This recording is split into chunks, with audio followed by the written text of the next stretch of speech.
ನಮಸ್ಕಾರ ಸ್ನೇಹಿತರೆ. Big boss ಮನೆಯಲ್ಲಿ ಅಶ್ವಿನಿ ಗೌಡ ಹಾಗೂ ರಕ್ಷಿತಾ ಶೆಟ್ಟಿ ಗುದ್ದಾಟ ಇದ್ದೇ ಇದೆ. ಈ ಹಿಂದೆನೂ ರಕ್ಷಿತಾ ಶೆಟ್ಟಿ ಮೇಲೆ ಜಗಳಕ್ಕೆ ಹೋಗಿರೋದು ಇದೆ. ಆದ್ರೆ ರಕ್ಷಿತಾ ಮೇಲೆ ಅಶ್ವಿನಿ ಗೌಡ ಒಂದು ಆರೋಪ ಮಾಡ್ತಾನೆ ಇರ್ತಾರೆ. ಅದು ರಕ್ಷಿತಾ ಶೆಟ್ಟಿ ಕಲಾವಿದರಿಗೆ ಚಪ್ಪಲಿ ತೋರಿಸಿದರು ಅನ್ನೋದೇ ಆಗಿದೆ.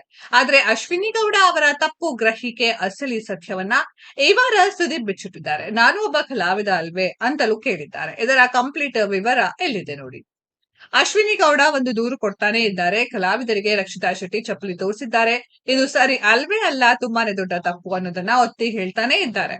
ಆದ್ರೆ ಸುದೀಪ್ ಈ ಹಿಂದೆನೂ ಅಶ್ವಿನಿ ಗೌಡ ಅವರ ತಪ್ಪು ಕಲ್ಪನೆನ ಸರಿ ಮಾಡೋ ಪ್ರಯತ್ನ ಮಾಡಿದ್ರು. ಹೇಳುವುದನ್ನ ಹೇಳಿಯೂ ಆಗಿತ್ತು.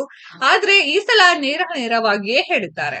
ಅಶ್ವಿನಿ ಗೌಡ ಮಾಡ್ತಿರೋದು ತುಂಬಾನೇ ತಪ್ಪಾಗಿದೆ. ರಕ್ಷಿತಾ ಶೆಟ್ಟಿ ಕಲಾವಿದರಿಗೆ ಚಪ್ಪಲಿ ತೋರಿಸಿದ್ದಾರೆ ಅನ್ನುವ ಮಾತೇ ತಪ್ಪಿದೆ. ಅಶ್ವಿನಿ ಗೌಡ ತಿಳಿದುಕೊಂಡಿರೋದೇ ತಪ್ಪು ಅನ್ನೋದನ್ನ ಎತ್ತಿ ಹೇಳಿದ್ದಾರೆ. ಇದರಿಂದ ಅಶ್ವಿನಿ ಗೌಡ ಹೇಳ್ತಿರೋದು ಮತ್ತು ಹೇಳಿರೋದು ಸುಳ್ಳು ಅನ್ನೋದನ್ನ ಬಿಚ್ಚಿಟ್ಟಿದ್ದಾರೆ. ಈ ಬಗ್ಗೆ ಮನೆ ಮಂದಿನೂ ಮಾತನಾಡಿಕೊಂಡಿದ್ದಾರೆ. ಅಶ್ವಿನಿ ಗೌಡ ಮಾಡ್ತಿರೋದು ತಪ್ಪು ಅನ್ನೋದನ್ನ ಹೇಳ್ಕೊಂಡಿದ್ದಾರೆ. ಅಶ್ವಿನಿ ಗೌಡ ಹಾಗೂ ರಕ್ಷಿತಾ ಶೆಟ್ಟಿ ಜಗಳದಲ್ಲಿ ತಪ್ಪು ಗ್ರಹಿಕೆ ಆಗಿದೆ. ರಕ್ಷಿತಾ ಶೆಟ್ಟಿ ಕಲಾವಿದರಿಗೆ ಚಪ್ಪಲಿ ತೋರಿಸಿಲ್ಲ, ಅಶ್ವಿನಿ ಗೌಡ ಅವರು ತಪ್ಪಾಗಿಯೇ ಗ್ರಹಿಸಿದ್ದಾರೆ. ಆ ತಪ್ಪನ್ನೇ ಎಲ್ಲರಿಗೂ ಹೇಳ್ತಿದ್ದಾರೆ. ಹಾಗಾಗಿಯೇ ನಾನು ಕಲಾವಿದರಲ್ಲಿ ಒಂದು ವಿಷಯ ಹೇಳೋಕೆ ಇಷ್ಟಪಡ್ತೇನೆ. ಅಶ್ವಿನಿ ಗೌಡ ತಪ್ಪಾಗಿಯೇ ತಿಳಿದುಕೊಂಡಿದ್ದಾರೆ. ಅವರ ತಪ್ಪು ಗ್ರಹಿಕೆನೇ ಇಲ್ಲಿ ಆಗಿದೆ. ಅದರ ಹೊರತಾಗಿ ರಕ್ಷಿತಾ ಶೆಟ್ಟಿ ಎಲ್ಲೂ ಕಲಾವಿದರಿಗೆ ಚಪ್ಪಲಿ ತೋರಿಸಿಲ್ಲ ಅನ್ನೋದನ್ನ ಎಲ್ಲಾ ಕಲಾವಿದರಿಗೂ ಕ್ಲಿಯರ್ ಮಾಡಿದ್ದಾರೆ. ತಾವು ಒಬ್ಬ ಕಲಾವಿದ ಅನ್ನೋದನ್ನ ಸುದೀಪ್ ಹೇಳ್ಕೊಂಡಿದ್ದಾರೆ.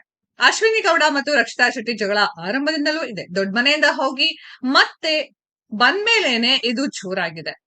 ಅಶ್ವಿನಿ ಗೌಡ ವಿರುದ್ಧ ರಕ್ಷಿತಾ ಶೆಟ್ಟಿ ಸಿಟ್ಟು ಹೊರಗೆ ಹಾಕ್ತಾನೆ ಇದ್ದಾರೆ.